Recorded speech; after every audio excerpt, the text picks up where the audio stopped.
Estimados alumnos, estamos aquí para comenzar una serie de eh, videos que tienen como fin explicar la teoría del derecho penal. Como ustedes bien saben, a esta disciplina ha sido ubicada como teoría del delito, pero la perspectiva desde la cual la vamos a abordar es más amplia.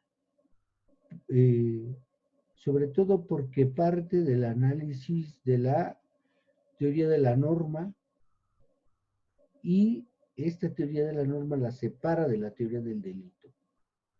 Eh, Desde esta perspectiva, la norma penal general y abstracta, es decir,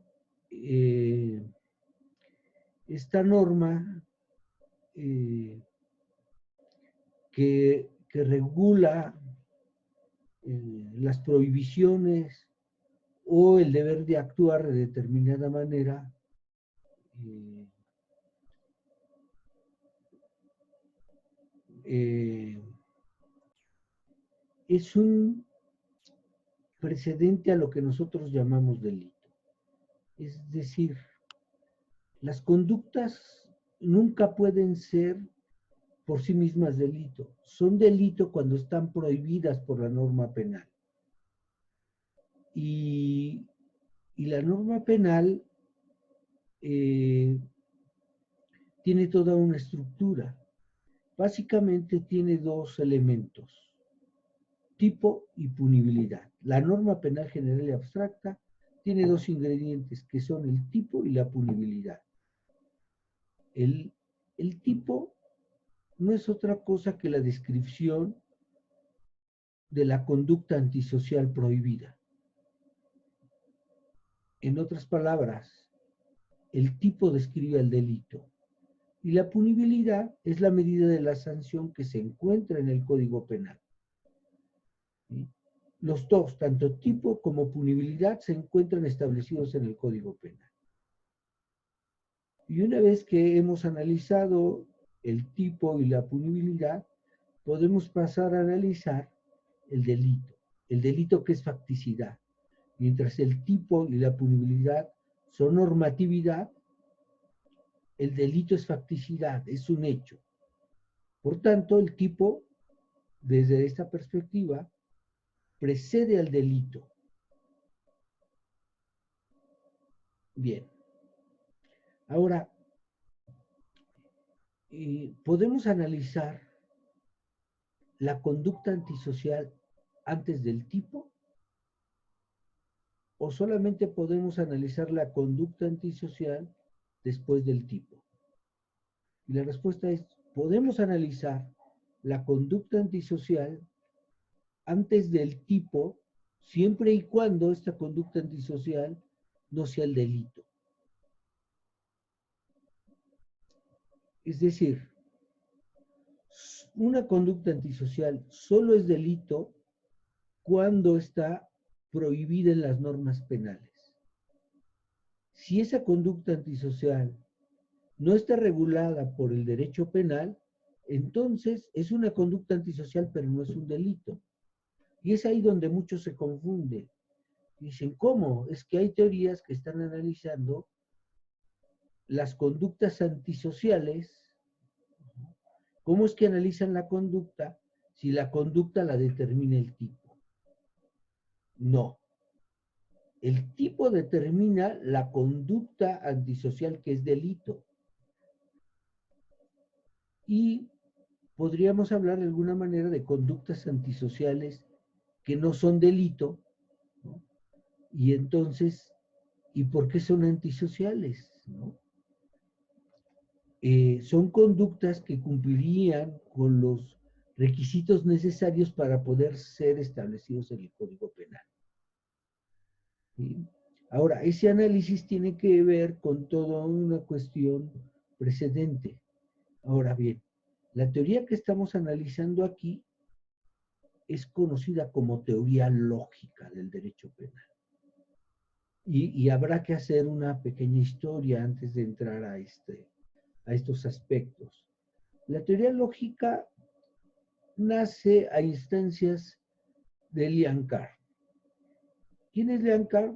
Es el jefe del Centro de Cálculo de la Universidad Nacional Autónoma de México.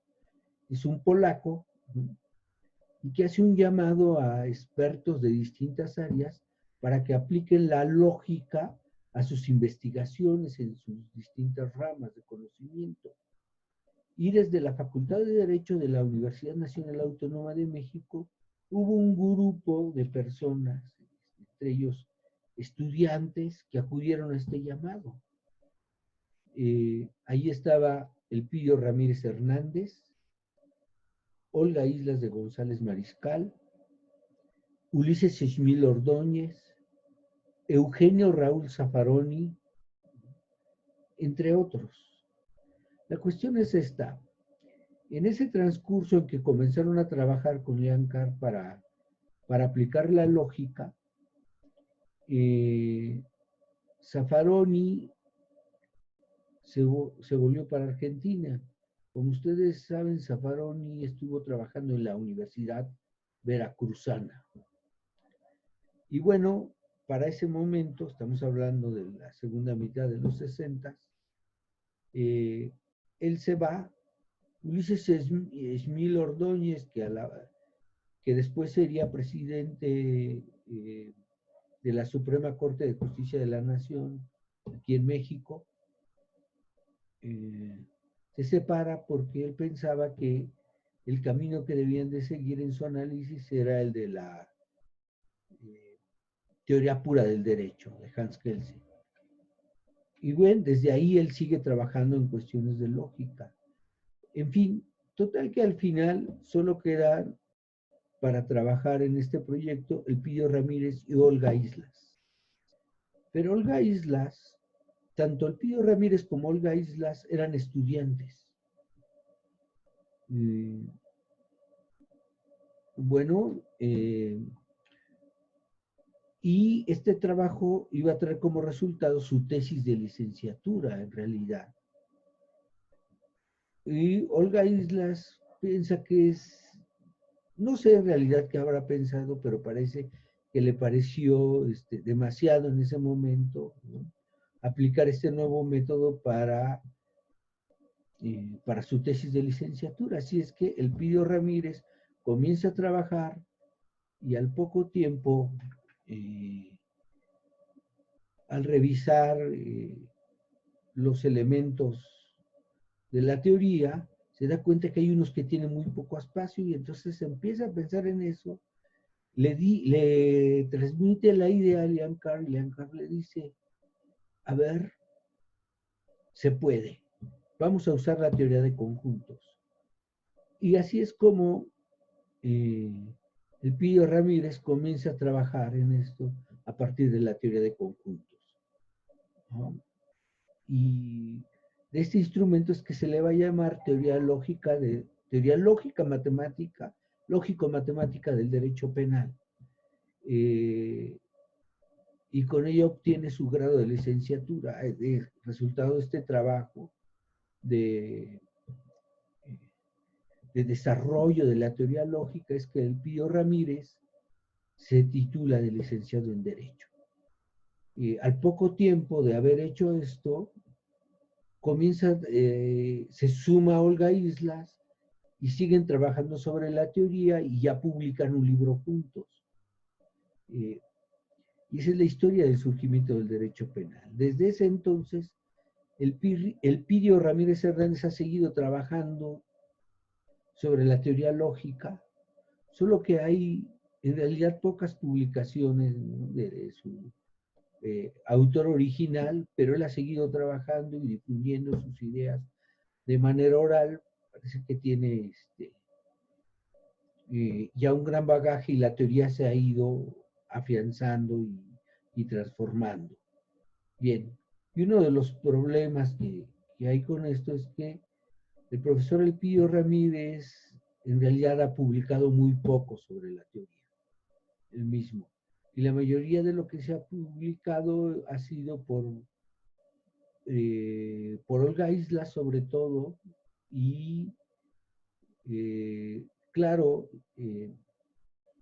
en trabajos que han sido discutidos con el propio Elpidio Ramírez, aunque el nombre no aparece en las obras, eh, tienen ese origen. Y eso es porque hay además una cuestión muy curiosa. Eh, esta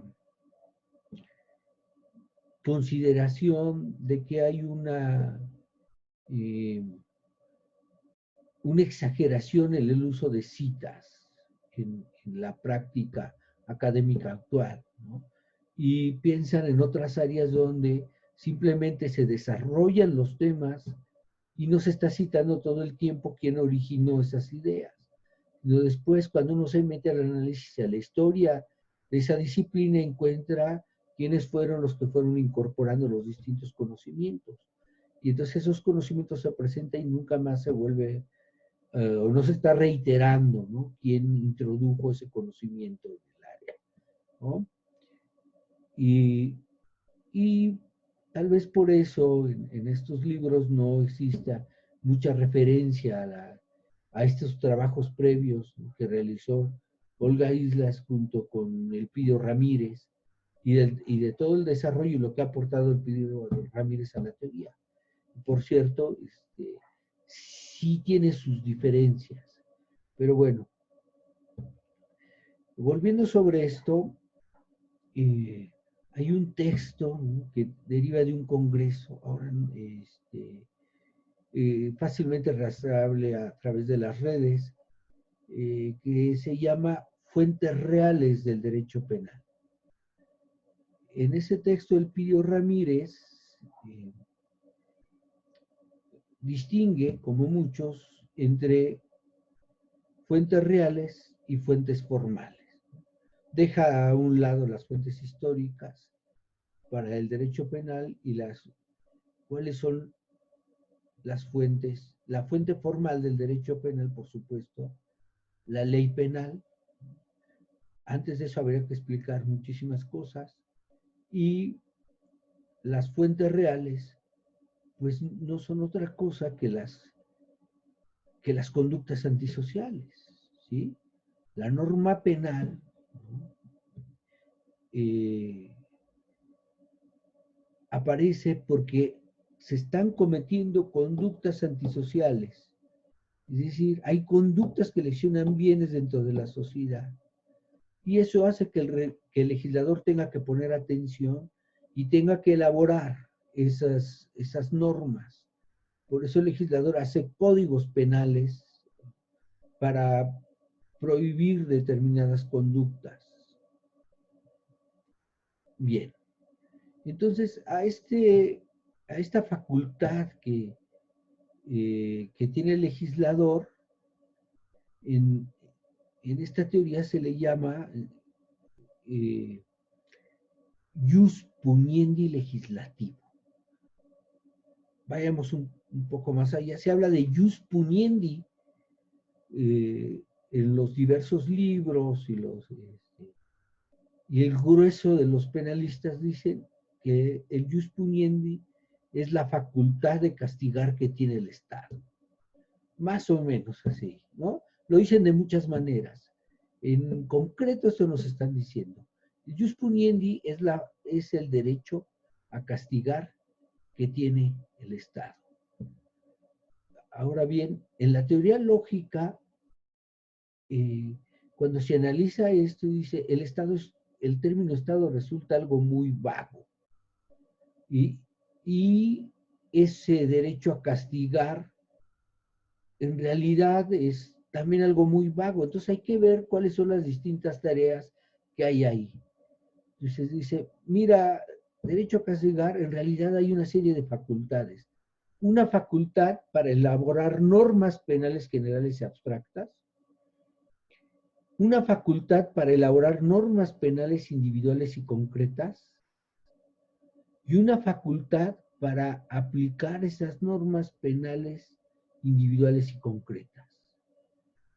Y entonces, la facultad para elaborar normas penales generales y abstractas le corresponde al legislador. El legislador, al ser un atento observador de la realidad, ¿no?, elabora esas figuras que van en la ley penal, ¿sí? Y entonces lo hace porque tiene una facultad. Ahí está, jus puniendi legislativo. Es la facultad que tiene el legislador para elaborar normas penales generales y abstractas. Bien, ¿por qué son generales estas normas?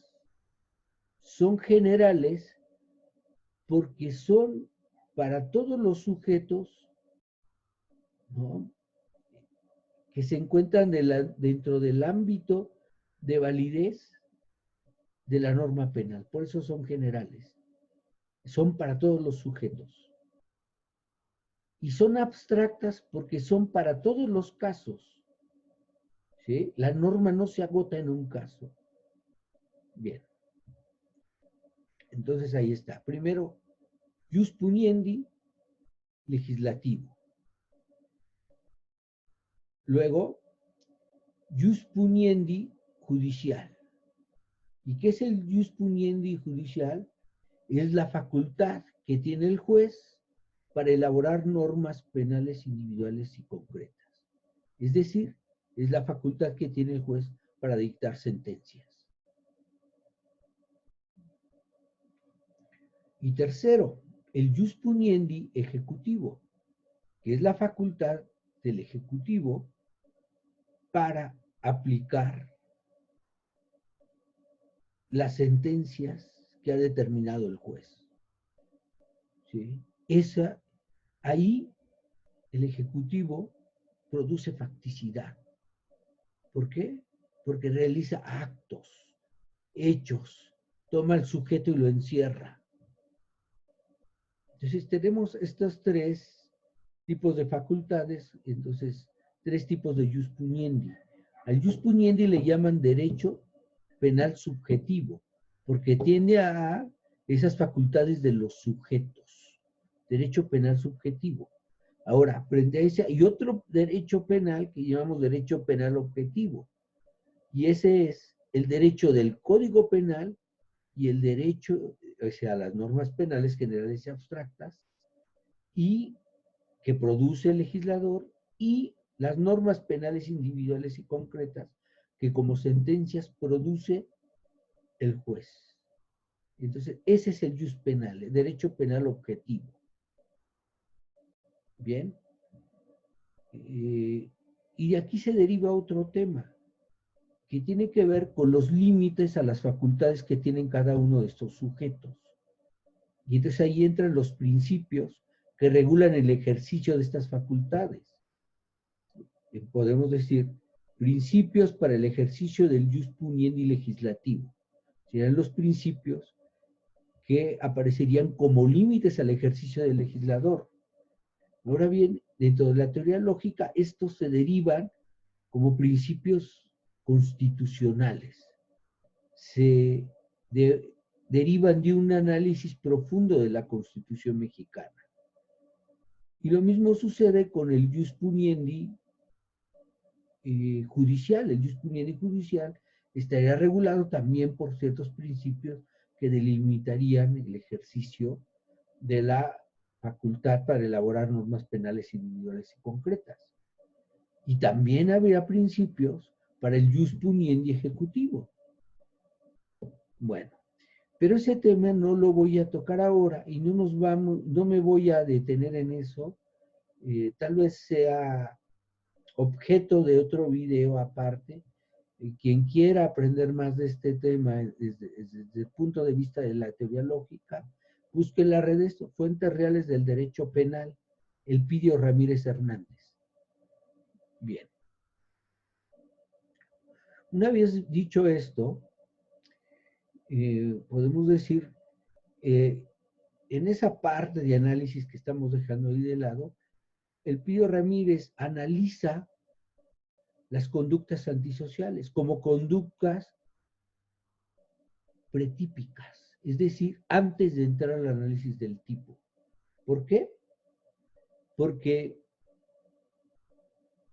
no está hablando de delitos, está hablando de lo que puede ir dentro del Código Penal. Después, una vez que analizamos lo que va dentro del Código Penal, podemos pasar a la teoría del delito.